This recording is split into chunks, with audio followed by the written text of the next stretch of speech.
Hi friends, എല്ലാവർക്കും Rossi Jiji ചാനലിലേക്ക് സ്വാഗതം. ഇന്ന് ഞാൻ വന്നിട്ടുള്ളത് ഒരു കുമ്പളപ്പത്തിൻ്റെ റെസിപ്പിയുമായിട്ടാണ്. വരിക്കച്ചക്കയും ഗോതമ്പ് പൊടിയൊക്കെ കൂട്ടിച്ചേർത്ത് തേങ്ങയും ശർക്കരയൊക്കെ കൂട്ടിച്ചേർത്ത് ഒരു അടിപൊളി കുമ്പളപ്പം എങ്ങനെ ഉണ്ടാക്കാമെന്ന് നമുക്കൊന്ന് നോക്കാം. അതിനുവേണ്ടി ഞാനിവിടെ എടുത്തിരിക്കുന്നത് വരിക്കച്ചക്ക നല്ലതുപോലെ പഴുത്തത്, അത് എല്ലാം അരിഞ്ഞു വെച്ചിട്ടുണ്ട്.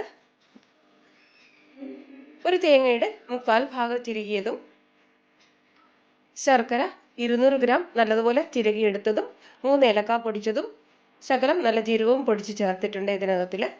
അപ്പോൾ നമുക്ക് ഇതിന് വേണ്ടിയിട്ട് വഴനയിലയാണ് യൂസ് ചെയ്യുന്നത്. വഴനയില പറിച്ചു കൊണ്ട് വന്നിട്ടുണ്ട്. അത് നല്ലതുപോലെ കഴുകണം. അതിനകത്തിൽ ചിലന്തിവലിയൊക്കെ കാണാൻ സാധ്യതയുണ്ട്. അതുകൊണ്ട് അത് നല്ലതുപോലെ കഴുകി വൃത്തിയാക്കിയിട്ട് നല്ല തുണി കൊണ്ട് ഉടച്ചെടുക്കണം. ആദ്യം നമ്മൾക്ക് ഈ വരിക്കച്ചക്കയും തേങ്ങയും ശർക്കരയും ഇത് മൂന്നും കൂടി നല്ലതുപോലൊന്ന് കുഴച്ചെടുക്കണം. വരിക്കച്ചക്ക ഉടയും വരെ ഇതിനെ നല്ലതുപോലെ തിരുമ്മി ഇതിനെ നല്ലതുപോലെ യോജിപ്പിച്ച് ചേർക്കണം.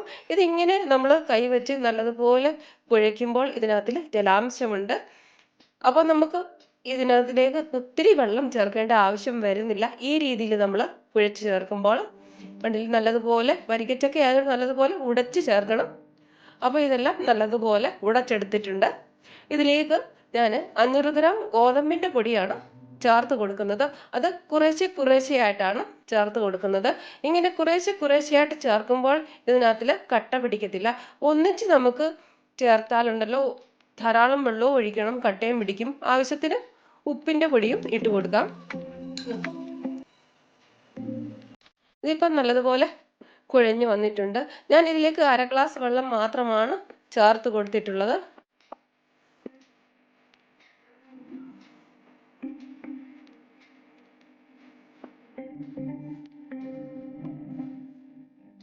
അപ്പോൾ ഇതെല്ലാം നല്ലതുപോലെ കുഴച്ചെടുത്തിട്ടുണ്ട്. നമുക്കിനി വഴനയിലയിൽ ഇതിനെ ഫില്ല് ചെയ്ത് കൊടുക്കാം. ഇത് നല്ലതുപോലെ തുടച്ചെടുത്തതാണ്. അപ്പോൾ ഒരു വഴനയില എടുത്തിട്ട് ഇതുപോലൊന്ന് ചുറ്റിക്കൊടുക്കണം. അതിൻ്റെ ഏറ്റവും ലാസ്റ്റ് മേളിൽ നിൽക്കത്തക്ക പോലെ നിന്ന് ചുറ്റിക്കൊടുത്തിട്ട് നമുക്കിതിനകത്തിൽ ഫില്ലിങ് നിറച്ച് കൊടുക്കാം. നിങ്ങൾ വഴനയില പറിക്കുമ്പോൾ എപ്പോഴും ഇല മാത്രം പറിക്കാതെ അതിൻ്റെ ഞെടുപ്പോട് കൂടിയാണ് കണ്ടില്ലേ ഇതുപോലെ ഒന്ന് അമർത്തി കൊടുത്താൽ മതി. അപ്പം നമുക്ക് ഈർക്കിലിൻ്റെ ഒന്നും ആവശ്യം വരുന്നില്ല. പണ്ട് നമ്മൾ ഈർക്കിലൊക്കെ ഉപയോഗിച്ച് സപ്പോർട്ട് ചെയ്തിട്ടായിരുന്നു ഇത് ഉണ്ടാക്കിക്കൊണ്ടിരുന്നത്. പക്ഷെ ഈ രീതിയിൽ ചെയ്യുമ്പോൾ നമുക്ക് ഈർക്കിലിൻ്റെ ഒന്നും ആവശ്യം വരുന്നില്ല. ഇത് നമുക്ക് രാവിലത്തെ ബ്രേക്ക്ഫാസ്റ്റിനും വൈകിട്ടത്തെ 4 മണി പലഹാരത്തിനൊക്കെ അടിപൊളി ടേസ്റ്റിലാണ് ഇത് നമുക്ക് കിട്ടുന്നത്. ഗോതമ്പ് പൊടി കൊണ്ട് ചേർക്കുമ്പോൾ നല്ല സോഫ്റ്റായാണ് നമുക്ക് കിട്ടിക്കൊണ്ടിരിക്കുന്നത്. കണ്ടില്ലേ, എല്ലാം ഞാനിവിടെ ഫില്ല് ചെയ്ത് വെച്ചിട്ടുണ്ട്.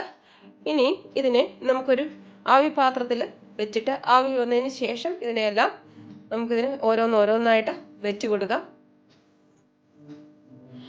ആവി വന്നതിന് ശേഷം വെറും 10 മിനിറ്റ് മാത്രമാണ് ഇതിന് വേവുള്ളത്. ഇതെല്ലാം വെച്ച് കൊടുത്തതിന് ശേഷം നമുക്കൊന്ന് 10 മിനിറ്റ് അടച്ച് വെച്ച് കൊടുക്കാം. ഇപ്പോൾ 10 മിനിറ്റ് കഴിഞ്ഞിട്ടുണ്ട്. നല്ല മണത്തോടു കൂടിയ വരിക്കച്ചക്ക കുമ്പളപ്പയുടെ റെഡി ആയിട്ടുണ്ട്. എല്ലാവരും ഇതുപോലെ ഒന്ന് ട്രൈ ചെയ്യണം കേട്ടോ. നമുക്ക് ഒരെണ്ണം ഒന്ന് പൊളിച്ച് കഴിച്ചു നോക്കാം.